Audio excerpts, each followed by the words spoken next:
Hello दोस्तों, नमस्कार। दिन भर की बड़ी खबर में सबसे पहले आपको बताएंगे तिब्बत में चीन का भाषाई आतंकवाद छोटे छोटे बच्चों को तिब्बती की जगह जबरन मंडारिन पढ़ा रहा है जिनपिंग। जी हाँ, और मंडारिन पढ़ाने के पीछे दे रहा है ये दलील बताएंगे दोस्तों क्या है चीन का सबसे बड़ा प्लान। आखिर बच्चों के थ्रू वो ऐसी कौन सी प्लानिंग कर रहा है, सबसे पहले आपको बताएंगे। साथ ही साथ ISIS ने भारत को धमकाया। जी हाँ, कहा तुम्हारे पूजा स्थलों पर बहाएंगे खून। जी हाँ दोस्तों, इस्लाम का दिया है हवाला बताएंगे। रशिया के मॉस्को में हुए हमला के बाद अब भारत को मिली है सबसे बड़ी धमकी। साथ ही साथ लंदन में खालिस्तान समर्थक सांसद से मिले राघव चड्ढा। आम आदमी पार्टी पर भड़की भारतीय जनता पार्टी। सारी जानकारियां बताएंगे भाजपा ने जो 5वीं लिस्ट जारी की उसमें किसके पत्ते कटे हैं दोस्तों और किन को मिली उम्मीदवारी। बस आप वीडियो के अंत तक बने रहेगा। और खबरों में आगे बढ़ने से पहले अपने देश भारत का, भारतीय सेना का, भारत के संप्रभुता अखंडता का दिल से समर्थन और सम्मान करते हैं तो इस वीडियो को लाइक करके, चैनल को सब्सक्राइब करके, बेल आइकन दबा के कमेंट में जय हिंद जरूर कहिएगा। साथ ही साथ आप सभी को आज होली के पर्व की बहुत बहुत शुभकामनाएं। हैप्पी होली आप सबको। तो चलते हैं पहली और सबसे बड़ी खबर की तरफ, जहां तिब्बत में चीन का भाषाई आतंकवाद छोटे छोटे बच्चों को तिब्बती की जगह जबरन मंडारिन पढ़ा रही है जिनपिंग की सरकार। बता दें, चीन अब तिब्बत में भाषाई आतंकवाद फैला रहा है। इसके लिए चीन ने तिब्बत में 4 साल की उम्र के बच्चों के लिए बोर्डिंग स्कूलों का विस्तार किया है। इन स्कूलों में तिब्बतियों को ट्यूशन की भाषा के रूप में चीन की मंडारिन भाषा से बदल दिया गया है। चीन का कहना है कि ये सुधार तिब्बती बच्चों को उनके वयस्क जीवन के लिए सर्वोत्तम संभव तैयारी प्रदान करते हैं, क्योंकि देश में बोलचाल की मुख्य भाषा मंडारिन ही है। लेकिन तिब्बती भाषा विद्वान चीन के दावे से सहमत नहीं है। उनका दावा है कि चीन का असली उद्देश्य समाज में सबसे कम उम्र के बच्चों, कम उम्र के लोगों को निशाना बनाकर तिब्बती पहचान को कमजोर करना है। उनका कहना है कि चीन ने बोर्डिंग स्कूलों के लिए ऐसा पाठ्यक्रम तैयार किया है जो एक ऐसी आबादी पैदा करेगा जो भविष्य में अपनी भाषा और संस्कृति का अभ्यास करने में सक्षम नहीं होगी। जी हाँ, विशेषज्ञों का कहना है कि चीन तिब्बतियों की सामाजिक क्षमता को कम करने के लिए शिक्षा को एक उपकरण के रूप में उपयोग कर रहा है। यानी कि दोस्तों, इसके पीछे सबसे बड़ा कारण यह है कि चाइना चाहता है कि तिब्बत के छोटे बच्चों में जब मंडारिन भाषा का ज्ञान डाला जाएगा तो वो तिब्बत से पूरे तरीके से कट जाएंगे भाषा के तौर पर। और वो एक स्टेप नहीं, 2 स्टेप नहीं, बल्कि पूरे के पूरे 10 के 10 स्टेप पार करके चाइना की तरफ उनका झुकाव ज्यादा हो जाएगा। और आने वाले समय में बहुत आसानी से उन तिब्बतियों को चीन अपने में मिला लेगा। यानी कि एक तरीके से तिब्बती पहचान को मिटाना चाहता है चाइना, और इसीलिए स्वीट कॉर्न की तरह सॉफ्टली तिब्बतियों को खत्म करने की कोशिश में लगा है। और आप सभी जानते ही हैं कि जो छोटे बच्चे होते हैं उनके अंदर कैचिंग पावर काफी तेज होती है। वो कोई भी भाषा या कोई भी चीज तुरंत सीख जाते हैं। और यही सबसे बड़ी वजह है कि तिब्बतियों के छोटे छोटे बच्चों को चाइना यह ज्ञान देने की कोशिश कर रहा है ताकि आने वाला समय चाइना का कहलाए और तिब्बत कहीं से कहीं तक एग्जिस्ट ही ना करे। बहरहाल इस पर आपका जवाब क्या है दोस्तों, कमेंट में लिखकर अवश्य बताइएगा। अगली और बड़ी खबर की बात करें, जहां तुम्हारे पूजा स्थलों पर बहाएंगे खून। जी हाँ, ISKP ने अब भारत को धमकाया। इस्लाम का दिया हवाला। बता दें, इस्लामिक स्टेट खुरसान यानी ISIS ने रूस पर भीषण हमला करने के बाद अब भारत को बहुत बड़ी धमकी दी है। इस्लामिक स्टेट ने वॉइस ऑफ खुरासान मैगजीन के नए एडिशन में the Islamic state will endure शीर्षक से एक लेख है। इस लेख में ISKP को खत्म करने के तालिबान के दावों का मजाक उड़ाया गया है। इसमें तर्क दिया गया है कि अफगानिस्तान से ISKP ने ईरान की सड़कों को खून के रंग में रंग दिया। दावा किया कि इस्लामिक राज खासकर खुरसान में और अधिक मजबूत होता जा रहा है। इसमें धमकी दी गई है कि जल्द ही दुनिया के सभी काफिरों और इस्लामी देशों में उनकी कठपुतलियों को दुनिया के हर कोने में मुसलमानों पर किए गए अत्याचारों की कीमत चुकानी पड़ेगी। इस मैगजीन में द स्पाइडर हाउस शीर्षक वाले एक लेख में ISKP ने काफिरों को चेतावनी दी है कि तालिबान और अन्य पश्चिम समर्थक कठपुतली इस्लामी देश उनकी रक्षा नहीं करेंगे। ISKP ने इन संरक्षकों को जल्द ही हराने और यूरोप, अमेरिका, रशिया, चीन, भारत और ईरान तक पहुंचने की धमकी दी है। तो वहीं एक अन्य लेख में the Indian Kings and Taliban servants में तालिबान के साथ भारत के संबंधों को संबोधित करते हुए ISKP ने चेतावनी दी है कि उनके लड़ाके भारतीय पूजा स्थलों में खून बहाएंगे। अफगानिस्तान में पाकिस्तान के हालिया हवाई हमलों के संबंध में ISKP ने एक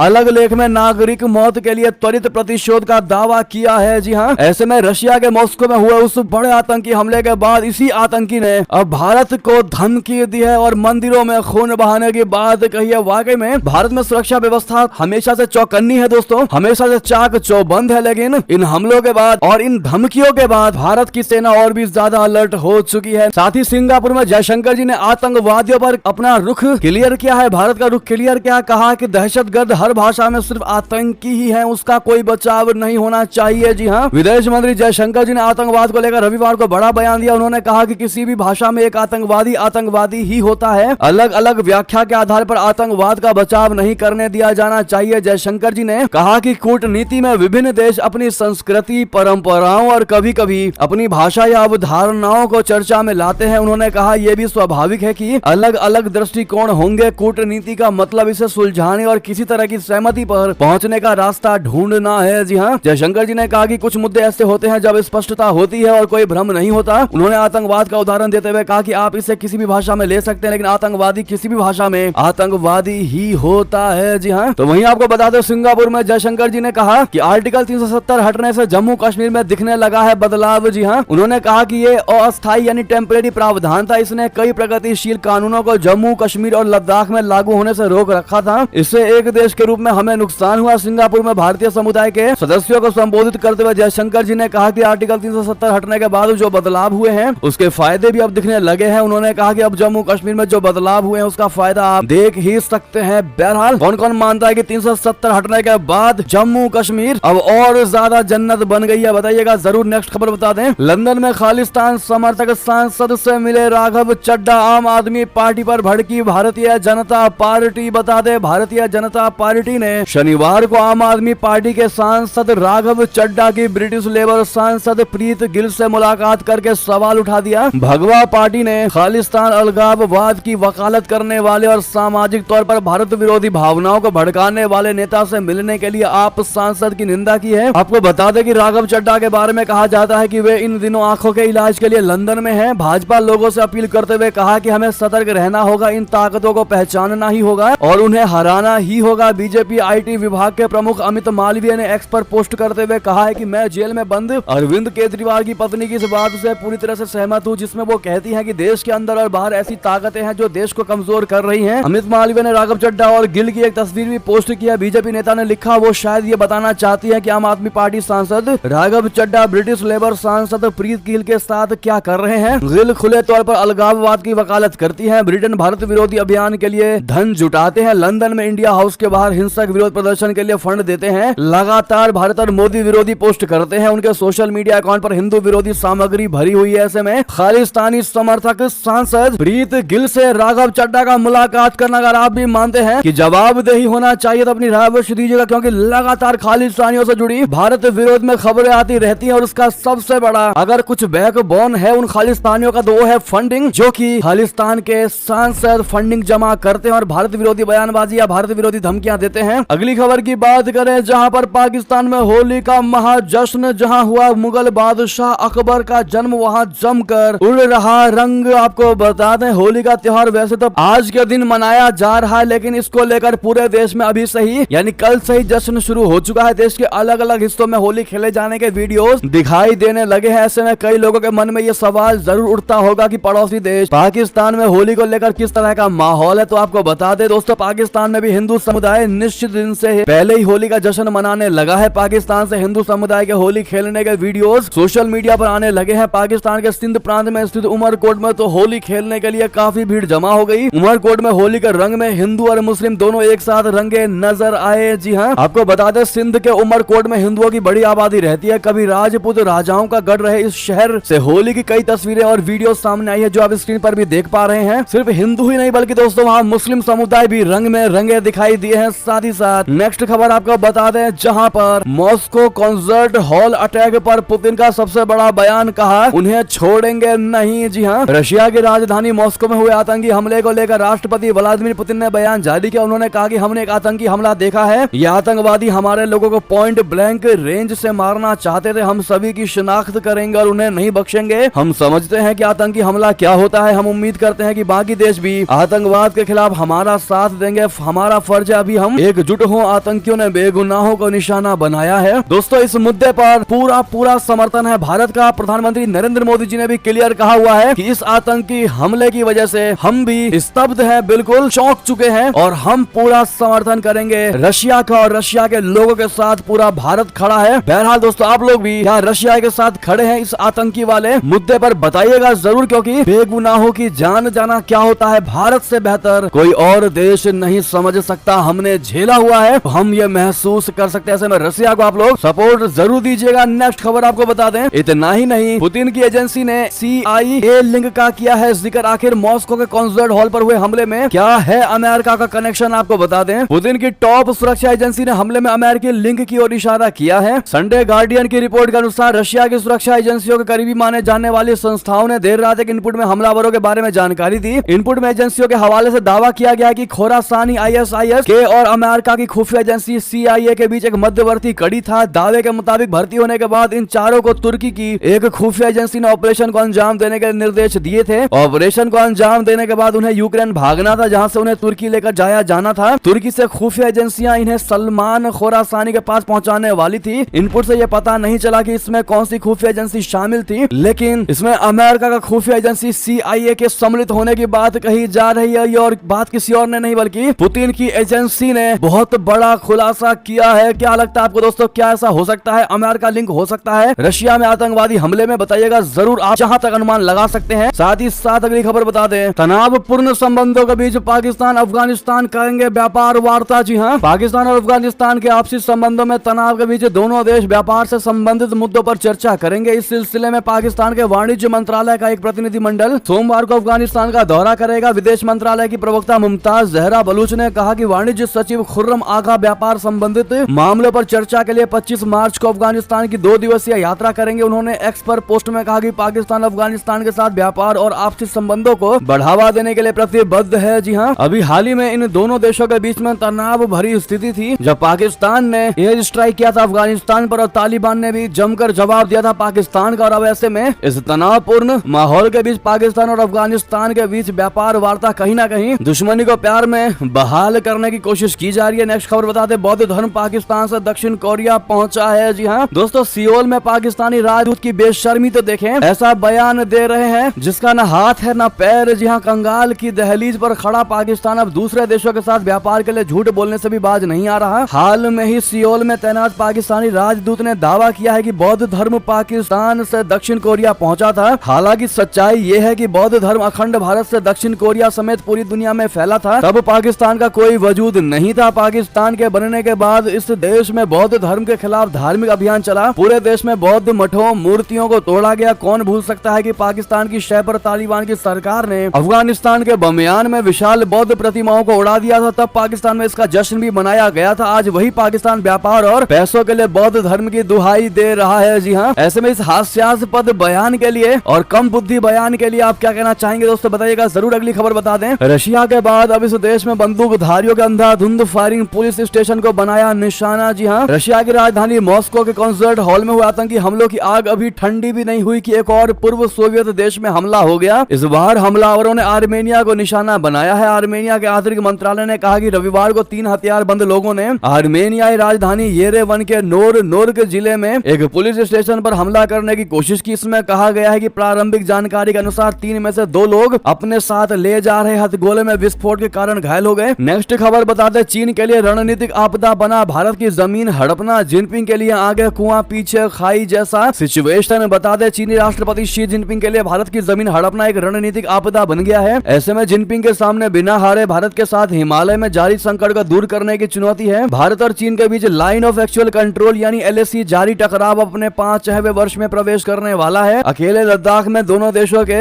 1 लाख सैनिक एक दूसरे के आमने सामने तैनात है। दुनिया में अन्य जगहों पर जारी युद्ध को देखते हुए चीन और भारत के बीच लंबी हिमालयी सीमा पर सैन्य गतिरोध इन दिनों अंतर्राष्ट्रीय सुर्खियां नहीं बटोर रहा है, लेकिन इस टकराव के सशस्त्र संघर्ष में लौटने के खतरे को नकारा भी नहीं जा सकता। जी हाँ, भारत के शीर्ष सामरिक विशेषज्ञ ब्रह्मा चलानी ने निक्केई एशिया में लिखा है कि चीन ने नए सैन्यकृत सीमावर्ती गाँव में बड़े पैमाने पर लोगों को बसाया है, जो भविष्य में सैन्य अड्डों के रूप में काम करने के लिए दक्षिण चीन सागर में बनाए गए कृत्रिम द्वीपों के बराबर बने रहे हैं। भूटान की दक्षिण पश्चिम सीमा पर चीनी अतिक्रमण के कारण भारत के चिकन नेक गलियारे पर खतरा बढ़ गया है। चिकन नेक अब संभावित रूप से चीन की लंबी दूरी के पारंपरिक हथियारों की मारक दूरी के भीतर है। चीनी अतिक्रमण के कारण घरेलू स्तर पर कुछ आलोचना झेलने के बावजूद भारतीय प्रधानमंत्री नरेंद्र मोदी ने संकट को बातचीत के जरिए समाप्त करने की कोशिश जारी रखी है। आपको बता दें, पिछले 4 वर्षों की अगर हम सेनाओं के एवरेज निकाले तो चीन से कई गुना अनुभवी है भारतीय सेना, कई गुना ज्यादा एक्सपीरियंस्ड है हमारी सेना। ऐसे में इंडियन आर्मी को लेकर आपकी क्या राय है दोस्तों, बताइएगा जरूर। नेक्स्ट खबर बता दें, पाकिस्तान में इमरान खान की पार्टी पर कसा शिकंजा। इस्लामाबाद में विरोध रैली निकालने पर लगी रोक। जी हां, पाकिस्तान में शहबाज शरीफ की सरकार ने जेल में बंद पूर्व प्रधानमंत्री इमरान खान की पार्टी को इस्लामाबाद में विरोध रैली निकालने पर रोक लगा दी। पाकिस्तान तहरीक इंसाफ पार्टी ने 8 फरवरी के आम चुनाव में कथित धांधली के खिलाफ इस्लामाबाद में विरोध रैली आयोजित करने का ऐलान किया था, लेकिन पुलिस प्रशासन ने विरोध रैली निकालने के आवेदन को खारिज कर दिया है। पाकिस्तान तहरीक इंसाफ पार्टी ने इस्लामाबाद प्रशासन से 23 मार्च या 30 मार्च को एक सार्वजनिक सभा आयोजित करने की अनुमति मांगी थी, लेकिन खारिज कर दी गई। साथ ही साथ बता दें, आतंकियों के डर से घरों में दुबकी पाकिस्तानी पुलिस वर्दी पहनने से भी लग रहा है डर। हड़ताल की और क्या है वजह? दरअसल इन दिनों पाकिस्तान मुश्किल हालात से गुजर रहा है। एक तरफ तालिबान के साथ उसके युद्ध जैसे हालात बने हैं, देश के भीतर लगातार आतंकवादी हमलों से लोगों में डर का माहौल है। हाल ये हो चुका है कि पुलिस के अधिकारी भी आतंकियों के डर से घरों में दुबके हुए हैं, उन्हें वर्दी पहनने से भी डर लग रहा है। पाकिस्तान के खैबर पख्तूनख्वा में करीब 1200 पुलिस अधिकारी और जवान अनिश्चितकालीन हड़ताल पर चले गए हैं। आतंकियों का खौफ इस कदर दिमाग पर चढ़ गया है कि पुलिस अधिकारी गश्त पर जाने से भी कतरा रहे हैं। पुलिस थाने जवानों के बिना सूने पड़े दिखाई दे रहे हैं, कोई भी मुकदमा दर्ज तक नहीं किया जा रहा है। जी हाँ, साथ ही साथ बता दें अगली खबर, अमेरिका के बाद ताइवान ने भी दिया चीन को तगड़ा झटका। टिकटॉक को राष्ट्रीय सुरक्षा के लिए खतरा घोषित कर दिया। जी हाँ, अमेरिका द्वारा हाल ही में चीन के टिकटॉक एप्लीकेशन सुरक्षा के लिहाज से खतरा बताते हुए विधेयक पास करने के बाद अब एक और देश ने इस सोशल मीडिया एप्लीकेशन को देश की सुरक्षा के लिए खतरा घोषित कर दिया है। सेंट्रल न्यूज एजेंसी ताइवान के मुताबिक ताइवान के डिजिटल मामलों के मंत्री आंड्रे टेंग ने चीन के स्वामित्व वाले सोशल मीडिया प्लेटफॉर्म टिकटॉक को एक महत्वपूर्ण राष्ट्रीय सुरक्षा खतरा करार दिया है। मंत्री आंड्रे टेंग ने कहा कि सोशल मीडिया टिकटॉक का विदेशी विरोधियों के साथ जुड़ाव रहा है, जो अमेरिका के दृष्टिकोण से मेल खाता है। मौजूदा समय में यह कई देशों के लिए खतरा बन गया है। साथ ही साथ अगली खबर बता दें, ईरान ने बनाया महाविनाशक गाजा ड्रोन, 13 मिसाइल से होगा लैस इजराइल, अमेरिका की बड़ी चिंता। जी हाँ, ईरान के ड्रोन रशिया यूक्रेन में तबाही के लिए इस्तेमाल करता है। अब ईरान ने एक नया ड्रोन बनाया है जिसका नाम गाजा रखा गया है, वही गाजा जिस पर इजराइल बम बरसा रहा है। ईरान का दावा है कि उसका गाजा ड्रोन 13 बम ले जा सकता है। ये एक टर्बो जेट इंजन से लैस है जो कथित तौर पर इसे हजारों किलोमीटर से ज्यादा की दूरी तक ले जा सकता है। साथ ही बता दें, चीन के गुलाम मुज्जू के मालदीव में अब खाने के पड़ने वाले हैं लाले आसमान छू रहे चिकन के दाम। जी हाँ, भारत से पंगा, मालदीव को इनडायरेक्टली पता चलने लगा है। चीन परस्त मोहम्मद मुज्जू ने जब से सत्ता संभाली है, मालदीव एक नए संकट में फंसता जा रहा है। मुज्जू के इंडिया आउट कैंपेन के चलते बड़ी संख्या में भारतीय शिक्षकों के मालदीव छोड़कर चले आने से वहां पहले ही स्कूलों में पढ़ाई की मुश्किलें आ रही हैं, तो वहीं इस दौरान मालदीव में खाने के सामान की भी कमी होने लगी है, जिसके चलते चिकन के दाम आसमान छूने लगे हैं। मालदीव के मीडिया आउटलेट आधारू की खबर के अनुसार मालदीव में बोनलेस चिकन के दाम 100% की बढ़ोतरी हो चुकी है। जी हाँ, 100% की बढ़ोतरी सिर्फ चिकन में ही नहीं दोस्तों, अन्य पदार्थों में, अन्य खाने की चीजों में भी देखी गई और लगातार ये दाम बढ़ेंगे और मुझे एहसास हो जाएगा कि उसने भारत के साथ पंगा लेकर बहुत बड़ी गलती की है। साथ ही साथ अगली खबर बता दें, भाजपा ने जारी की 5 हैवी लिस्ट, किया 111 उम्मीदवारों का ऐलान, कंगना को भी दिया टिकट। तो वहीं रामायण के भगवान श्री राम बने अरुण गोविल जी को भी दिया गया है टिकट। आपको बता दें, भारतीय जनता पार्टी ने आगामी लोकसभा चुनाव के लिए उम्मीदवारों की 5 हैवी लिस्ट जारी कर दी है। 5वीं लिस्ट में पार्टी ने 111 प्रत्याशियों के नामों का ऐलान किया है। इस लिस्ट में अभिनेत्री कंगना रनौत का भी नाम शामिल है। भाजपा ने कंगना रनौत को हिमाचल प्रदेश से मंडी से उम्मीदवार बनाया है। इस लिस्ट में कई दिग्गजों के नाम काटे भी गए हैं। पार्टी ने पीलीभीत से वरुण गांधी तक को मौका नहीं दिया, वरुण गांधी का टिकट काट लिया। दोस्तों, पार्टी ने पूर्व केंद्रीय मंत्री वीके सिंह की जगह गाजियाबाद से स्थानीय विधायक अतुल गर्ग को टिकट दिया है, जबकि बिहार के बक्सर से केंद्रीय मंत्री अश्वनी चौबे का टिकट काटकर उनके स्थान पर मिथिलेश तिवारी को उम्मीदवार बनाया गया है। पीलीभीत से वर्तमान सांसद वरुण गांधी का टिकट काटकर उनके स्थान पर राज्य सरकार में मंत्री जितिन प्रसाद को उम्मीदवार बनाया गया है, जबकि उनकी मां मेनका गांधी को सुल्तानपुर से फिर से टिकट दिया गया है। केंद्रीय मंत्री धर्मेंद्र प्रधान को ओडिशा के संबलपुर से उम्मीदवार बनाया गया है। पार्टी की सूची में फिल्म अभिनेत्री कंगना रनौत का भी नाम है, उन्हें हिमाचल प्रदेश के मंडी से टिकट दिया गया है। साथ ही कुछ देर पहले ही भाजपा में शामिल होने वाले पूर्व सांसद नवीन जिंदल को कुरुक्षेत्र से भाजपा ने अपना उम्मीदवार बनाया है। केंद्रीय मंत्री गिरिराज सिंह एक बार फिर से बेगूसराय से ही चुनाव लड़ेंगे, जबकि बिहार से ताल्लुक रखने वाले अन्य केंद्रीय मंत्री नित्यानंद राय उजियारपुर से, आर.के. सिंह आरा से, राम कृपाल यादव पाटलिपुत्र से चुनाव लड़ेंगे। तो पूर्व केंद्रीय मंत्री रविशंकर प्रसाद को एक बार फिर पाटना साहिब से और सुशील कुमार सिंह को औरंगाबाद से टिकट दिया गया है। राज्यसभा सदस्य विवेक ठाकुर को नवादा से उम्मीदवार बनाया गया है। बाकी आप लिस्ट स्क्रीन पर देख ही पा रहे होंगे, अब तक 291 लोकसभा सीटों पर उम्मीदवारों का जो ऐलान हुआ है, पूरी लिस्ट आप स्क्रीन पर देख रहे होंगे। राज्य के अनुसार भाजपा ने किसको कहां से सीट दिया है। साथ ही साथ सबसे बड़ी बात, बीजेपी ने इस बार मेरठ से मौजूदा सांसद राजेंद्र अग्रवाल का टिकट काट दिया। उनकी जगह रामानंद सागर कृत रामायण में भगवान श्री राम की भूमिका अदा करने वाले अरुण गोविल जी को बीजेपी ने मेरठ से टिकट दिया है। जी ऐसे में इस पर आपकी जो भी राय हो बताइएगा जरूर। साथ ही साथ भाजपा में शामिल हो गए पूर्व वायुसेना प्रमुख राकेश कुमार सिंह भदौरिया लड़ सकते हैं लोकसभा चुनाव। जी हाँ, पूर्व वायुसेना प्रमुख air chief chief marshal Rakesh Kumar Singh Bhadauria ने भाजपा का दामन थाम लिया है। अक्टूबर 2019 में उन्होंने वायुसेना की कमान संभाली थी। उससे पहले वो उप वायुसेना प्रमुख थे। रक्षा मंत्री राजनाथ सिंह ने भी सोशल मीडिया प्लेटफॉर्म एक्स पर पोस्ट करके इसकी जानकारी दी है। जी हाँ, भदौरिया के साथ पूर्व सांसद तिरुपति श्री वारा प्रसाद राव ने भी भाजपा की सदस्यता ली है। साथ ही साथ बीजेपी अध्यक्ष जेपी नड्डा की पत्नी की फॉर्च्यूनर कार हुई चोरी, सर्विस सेंटर लेकर गया था ड्राइवर। जी हाँ, भारतीय जनता पार्टी के अध्यक्ष जेपी नड्डा की पत्नी की कार चोरी हुई। बताया जा रहा है कि ड्राइवर का कार सर्विस के लिए दिल्ली के गोविंदपुरी गया था। 19 मार्च को इस सर्विस सेंटर से फॉर्च्यूनर कार चोरी हो गई। ड्राइवर की शिकायत पर पुलिस ने एफआईआर दर्ज की है। पुलिस कार की तलाश में जुटी हुई है। साथ ही साथ असम में बांग्लादेश के मुसलमानों को मूल निवासी बनने के लिए सीएम हिमंता बिश्व शर्मा ने रखी शर्त। 2 ही बच्चे बहुविवाह पर रोक जैसा दिया बयान। जी हाँ, असम के मुख्यमंत्री हिमंत बिश्व शर्मा ने प्रवासी बांग्लादेशी मूल के बंगाली भाषी मुसलमानों को राज्य का मूल निवासी बनने के लिए कुछ शर्तें रखी हैं। प्रवासी बांग्लादेश मूल के बंगाली भाषी मुसलमानों को मियां के नाम से जाना जाता है। सीएम ने उनके लिए विशिष्ट शर्तों की रूपरेखा तैयार की है। शनिवार को शर्मा ने इस बात पर जोर दिया है कि मूल निवासी माने जाने के लिए व्यक्तियों को असमिया समाज के कुछ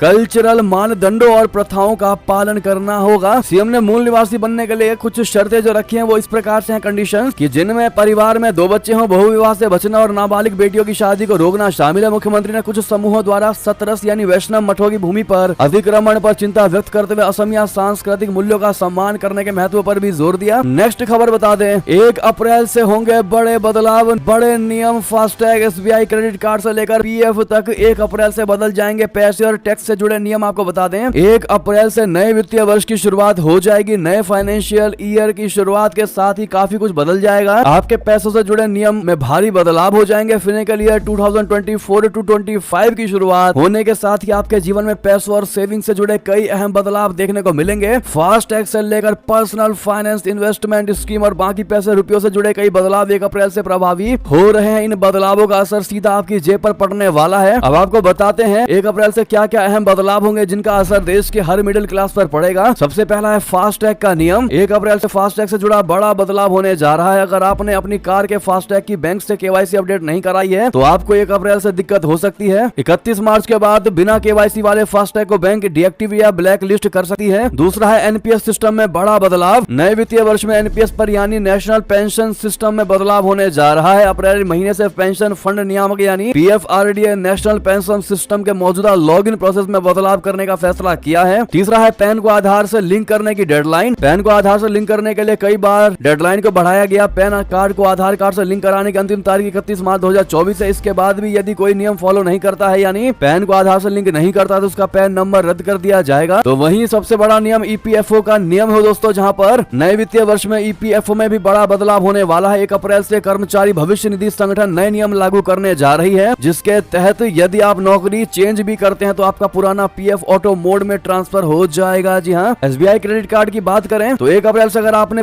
रेंट पेमेंट किया तो आपको कोई भी रिवॉर्ड पॉइंट नहीं दिया जाएगा। कुछ क्रेडिट कार्ड पर यह नियम 1 अप्रैल से लागू हो जाएंगे और कुछ क्रेडिट कार्ड पर यह नियम 15 अप्रैल से लागू होंगे। जी हाँ, साथ ही साथ एलपीजी गैस का भी नया नियम निकलकर सामने आया है। देश भर में हर महीने की पहली तारीख को एलपीजी सिलेंडर के दाम तय किए जाते हैं। हर महीने की तरह 1 अप्रैल को भी एलपीजी सिलेंडर के दाम रिवाइज होंगे। हालांकि लोकसभा चुनाव की आचार संहिता लागू, ऐसे में कुछ परिवर्तन होने की गुंजाइश नहीं है। फाइनेंशियल कैलेंडर खत्म होने में अभी भी 7 दिन बचे हैं। बेहतर है कि फाइनेंशियल कैलेंडर के खत्म होने से पहले निपटा लें। और भी नियम होंगे दोस्तों, आपको हम 31 मार्च से पहले सारे नियम की जानकारी दे ही देंगे। बहरहाल जो रेगुलर हमारी खबरों को देखते हैं आपका बहुत बहुत धन्यवाद। ये थी भी की सारी बड़ी खबरें। आपको हमारी खबर कैसी लगी? आशा करता हूँ बहुत अच्छी लगी होगी। अगर थोड़ी भी अच्छी लगी तो इस वीडियो को दोस्तों, भाइयों में, साथियों में, रिश्तेदारों में शेयर अवश्य कर दीजिएगा। और साथ ही साथ जाते जाते फिर से एक बार आप सभी को हमारी पूरी टीम की ओर से हैप्पी होली की बहुत बहुत शुभकामनाएं। जय हिंद, जय भारत।